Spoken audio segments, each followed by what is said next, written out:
Hi there, I'm Linda, and I'd like to share a story about my family's kindness and the unexpected challenges we faced.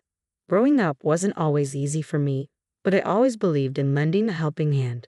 My family didn't have much, and we often struggled to make it to the end of the month. I had two younger siblings, and because my parents were constantly busy with work, I was responsible for taking care of them. Living so close to poverty, I developed a strong desire to help those in need around me. I studied hard and managed to build a life for myself. As the first of my siblings to start working, I wanted to make their lives easier. Every time I got paid, I sent money back home, which allowed my parents to work fewer tiring hours and spend more time with my siblings. As my siblings grew older and began to work, our family's situation improved. To continue sending money home, I picked up extra hours and worked diligently. My efforts paid off when I was promoted to the manager of my section, a position that came with many benefits and a good raise. Finally, I could relax and settle into a more comfortable life. With more time on my hands, I decided to take dating seriously. Although I'd been on a few dates and had my first kiss, I'd never had a serious relationship because I was always too busy. I signed up on some dating apps and eventually matched with a handsome man named Jake. He was a lawyer with a goofy sense of humor, exactly what I was looking for. We started texting every day and soon went on our first date, which led to many more. Jake turned out to be the perfect match for me. He made me laugh when I was upset and knew exactly when I needed a hug. He was also serious about his career, often sharing stories of his cases and the praise he received for his work. I was proud to be dating such an amazing man. So, when Jake proposed to me after 2 years of dating, I enthusiastically said yes. We got married a year later in a blissful ceremony surrounded by our beloved family and friends. Since Jake and I lived on the opposite side of the country from our families, we met many of each other's relatives for the first time at our wedding. One of these relatives was Jake's sister, Stacy, who was 9 years younger than him. While most people accepted me warmly, Stacy was a bit harder to win over. I approached Stacy while sitting alone at a dinner table. "Hey Stacy, why aren't you out there dancing with everyone else?" I asked. "I don't really feel like it. This whole event is kind of lame," she replied. "Is everything okay?" "Oh, everything's just peachy. I've got so much better things to do than be at this party." "Well, is there something else you'd rather be doing?" "If it weren't for you getting hitched to my special golden child of a brother, I could have been applying to universities and figuring out my own life." "Is this about Jake? Seriously, have you seen the way everyone in your family worships the ground he walks on? The accomplishments, the praise, it's like I'm invisible. I'm supposed to do everything on my own because that's how Jake did it." "I get it. It's tough when others' successes seem to overshadow your own path." "You do?" "Yeah, to some extent. But listen, no matter what, you deserve support and guidance. I'll help you find the best universities and figure things out." "Really? You do that?" "Absolutely. If you're willing, we can spend more time together researching and planning." "That sounds amazing. I can't believe you offer to help me, especially with all the expectations around Jake. You're your own person with your own dreams. I want to help you achieve them. Nobody should be left in the shadows." "Thank you, Linda. Seriously, no one's ever been this supportive. It means a lot." "You're welcome. I'll be here every step of the way, no matter what challenges come our way. Your journey matters just as much." Seeing how lost and sad Stacy looked reminded me of my own siblings, so I wanted to help her. After Jake and I enjoyed our honeymoon, I kept my word and helped Stacy find the best university for her. During this time, we became very close, eventually becoming best friends. Since Stacy's university was only an hour away, we hung out even more often. As the years passed, Stacy found herself a boyfriend in college. After they graduated, they got engaged. Stacy came over to our place the weekend after to share the news. She nervously told us she had something important to tell us. "Stacy, is everything all right? You seem really nervous," Jake said. "Yeah, don't tell me you're pregnant now," I joked. "Seriously." "No, I'm not pregnant, Jake."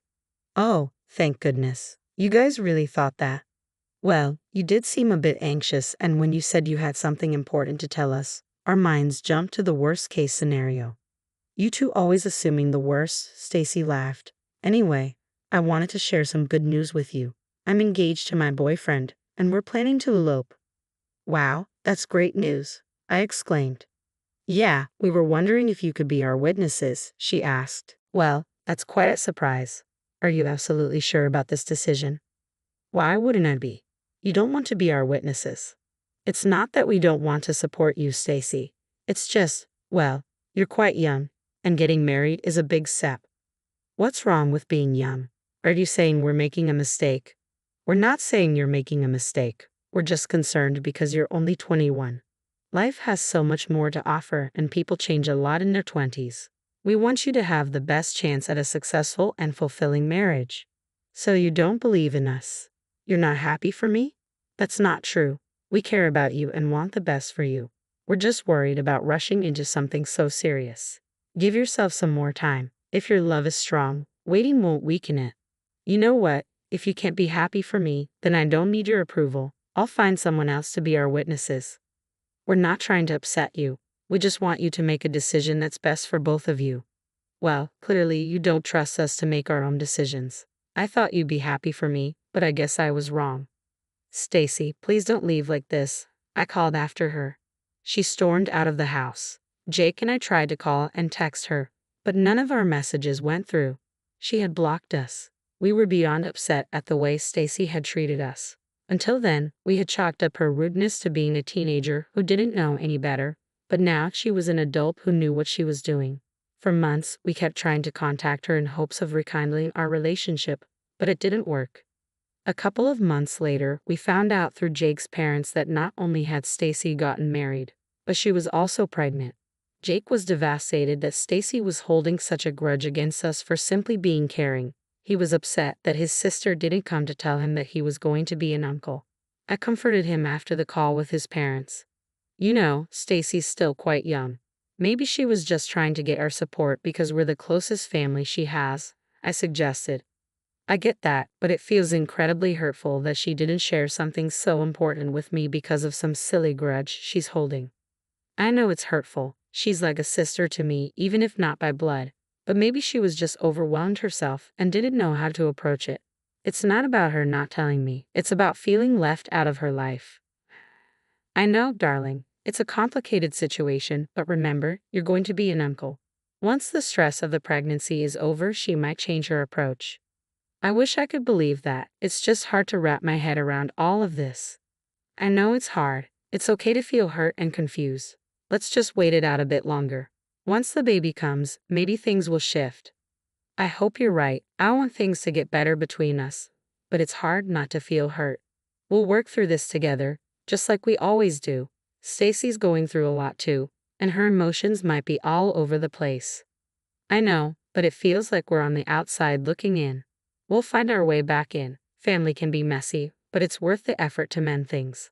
Within the next few months, Jake's parents told us that Stacy had given birth to a baby boy. Jake and I were overjoyed to hear the news.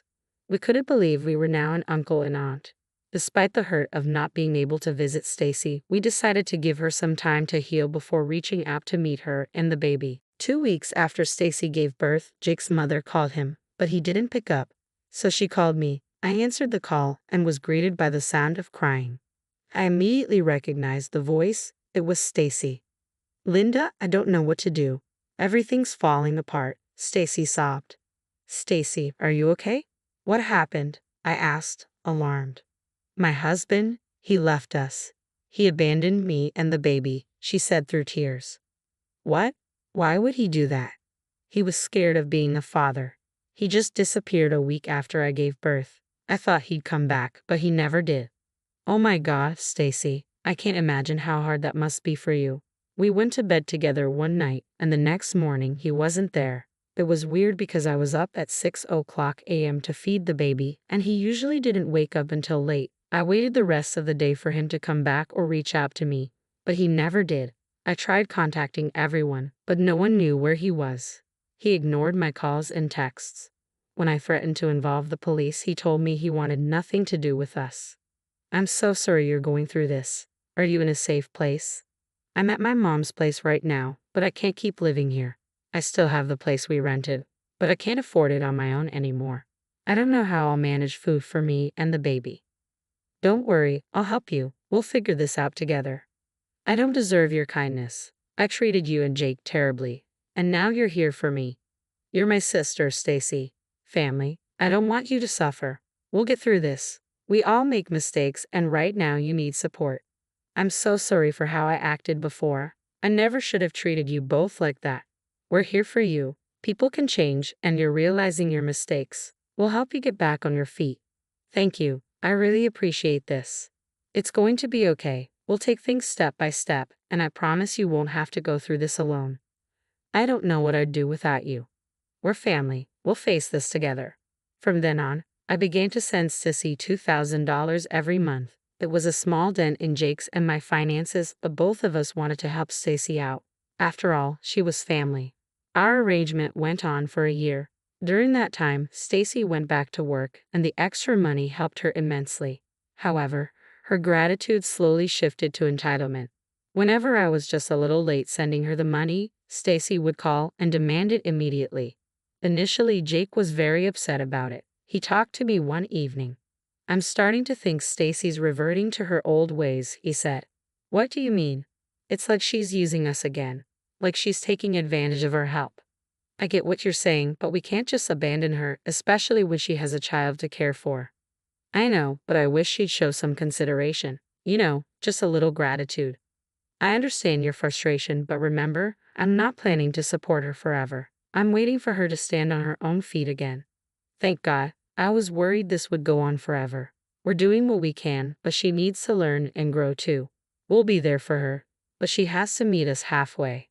"Good. I like that." Then something unpredictable happened. While I was driving home from work one day, my car was T-boned by a drunk driver. By the time the emergency services arrived, I had lost consciousness. I was lucky to survive, but I suffered severe injuries. I was in a coma for a week, and when I regained consciousness, I was too weak to do anything. I was stuck in the hospital for a whole month before I was deemed fit to leave. I walked out with a broken collarbone and a broken leg. I was just grateful to have survived. Jake was my rock during this time. He never left my side, even when I got back home. I had to force him to sleep because he was too terrified to lose me again. I also forced him to go back to work. My company gave me time off and allowed me to work from home when I felt well enough. But since I missed a month of work, I wasn't paid my full salary and couldn't send Stacy her allowance. Stacy found out I had been discharged a week after I left the hospital and called me. "Where is my money for last month?" she demanded. "What do you mean?" I asked, taken aback. "I'm talking about the payment you were supposed to send me. I'm due that money. You know I was in a car accident, right? I was in the hospital for a whole month." "Yeah, I know. That's why I gave you another week after you got out to pay me." "Are you serious? How entitled are you? Do you even know how much I've suffered in the past month? You don't know what suffering is. I have a baby to take care of. I can't afford to wait around for you to slack off on your responsibilities." "Stacy, I've been through hell. I wouldn't have been able to send you the money even if I wanted to." "Excuses, excuses. You're just proving that you're not really family, like I always knew. Family is supposed to support each other in hard times, not demand money without understanding." Then I hung up the call. I couldn't believe the audacity that Stacy had to call and demand money. I wasn't even obligated to help her. I was only helping out of the goodness of my heart. I didn't mind any of Stacy's entitlement earlier, but to not show any concern when I had almost died was beyond enraging. A couple of minutes after I cut the call, Stacy texted me saying that she had always known I wasn't part of the family and that not sending her the money proved it. She then told me she was going to show everyone my true colors and that I would live to regret my decision. When Jake got home from work that night, I told him about Stacy's calls and texts. Jake was furious. He couldn't stand Stacy's behavior. He tried to call Stacy and shoo her out, but he quickly realized he had been blocked. I was emotionally drained from the day, so I told Jake to just let it go. A couple of days later, I was rudely awakened from an afternoon nap by a phone call from my boss. She told me that the company had received multiple tips stating that I had been financially abusing a family member and forcing them to stay at home. This was a big violation of company policy because I worked for a company that focused on family welfare.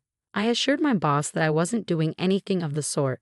My boss told me she needed to see proof and that until further notice, I was suspended from work. I didn't know what to think. Who could be spreading such stupid lies about me? In the middle of the crisis, my phone rang again, and this time it was Jake's mother. She yelled at me for treating Stacy poorly and neglecting her when she needed me the most. I couldn't even get a word in because as soon as she was done ranting, Jake's mother cut the call. This went on the entire day, with multiple family members either calling or texting me to inform me of how disgusted they were with me. I managed to get a hold of Stacy. She must have unblocked me. I tried to call her, but she didn't pick up, so I texted her. I asked Stacy if she had been spreading lies about me. Stacy replied that she told me she would make me regret not sending her the money. I tried to angrily text her back, but realized I had been blocked once again when my messages didn't go through. When Jake got back home, I showed him the text messages and filled him in on everything that had happened that day. I've had enough of Stacy's behavior.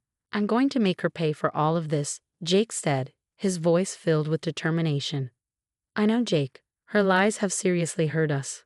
My job, our reputation with family, it's all at stake. There's no stopping me now. I can't let her get away with this. And I won't ask you to stop. I'm tired of her entitlement and manipulation. We've shown her nothing but kindness, and this is how she repays us. Linda, I've been thinking, what if we take legal action? A defamation case against Stacy. Absolutely. She needs to face the consequences of her actions. I'm with you on this, Jake. Let's do it. It won't be easy, but it's the right thing to do. We'll get through this together. We always do. Let's stand up for the truth and put an end to her lies once and for all. Over the next few weeks, Stacy was summoned to court for the case. She tried to text and call Jake and me, but this time we were the ones who blocked her. She tried to approach us during the trials, but we tactfully avoided her. In the end, the judge ordered Stacy to pay me $200,000 in settlements. Stacy broke down crying in the courthouse. I did feel bad, but I knew this was the only way for Stacy to learn from her mistakes. Stacy tried to spread more misinformation about Jake and me, but we sent everyone the records of the case and informed them of what had happened. Nobody sided with Stacy, and many refused to associate with her for fear of being mistreated by her too. I also sent proof of my innocence to my company, which got me back to my job. Jake and I truly felt sorry that we had set Stacy back by a lot by suing her, but it was the only way for Stacy to learn. In the end, Stacy's actions led to her own isolation and bad luck. Jake and I continued our journey together, bound by the lessons we had learned and the love that had always guided us. This incident showed us that even in the face of adversity, choosing kindness and standing up for the truth could lead to a brighter and more fulfilling future. Thank you for listening to me until the end.